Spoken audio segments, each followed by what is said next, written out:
Hello दोस्तों, मैं आपका दोस्त ये मनोज गोयल। आज हम लोग डिस्कशन करने जा रहे हैं सेविंग बैंक के ऊपर। सेविंग बैंक के अंदर हम लोग कितना कैश विड्रॉ कर सकते हैं या डिपॉजिट कर सकते हैं। दूसरा, हम लोग कितने सेविंग बैंक अकाउंट ओपन कर सकते हैं। तीसरा, हम लोग डिस्कस करेंगे इसका नोटिस आता है तो क्या होता है। चौथा, हम लोग इस डिस्कशन करेंगे कि हम सेविंग बैंक अकाउंट में बिजनेस ओपन कर सकते हैं या नहीं। सेकंड, हमें कितना विड्रॉ करना चाहिए या डिपॉजिट करना चाहिए ताकि हमें इनकम टैक्स का नोटिस ना आए। As per the income tax act, अगर हम 10 लाख से कम विड्रॉ करते हैं तो हमें कोई भी नोटिस नहीं आएगा।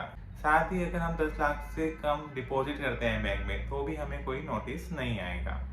तो मैं आपको ये एडवाइस करूंगा कि उससे ना तो ज़्यादा आप डिपॉजिट करें जिससे हम इनकम टैक्स के नोटिस से बच जाएंगे। तीसरा, अगर हम लोग ऐसे कर देते हैं और नोटिस आ जाता है तो हमें क्या करना है।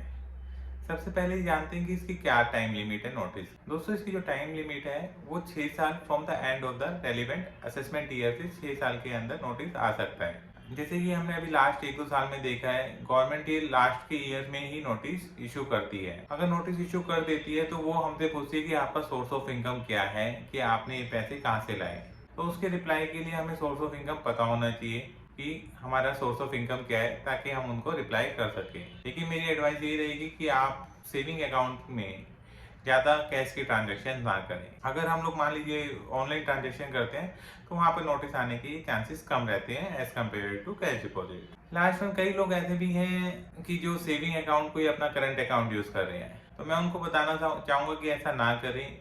बहुत बार बैंक भी उनके अकाउंट को सीज कर दे देती है, क्योंकि saving account only saving purpose के लिए होता है, करंट पर्पस के लिए नहीं होता।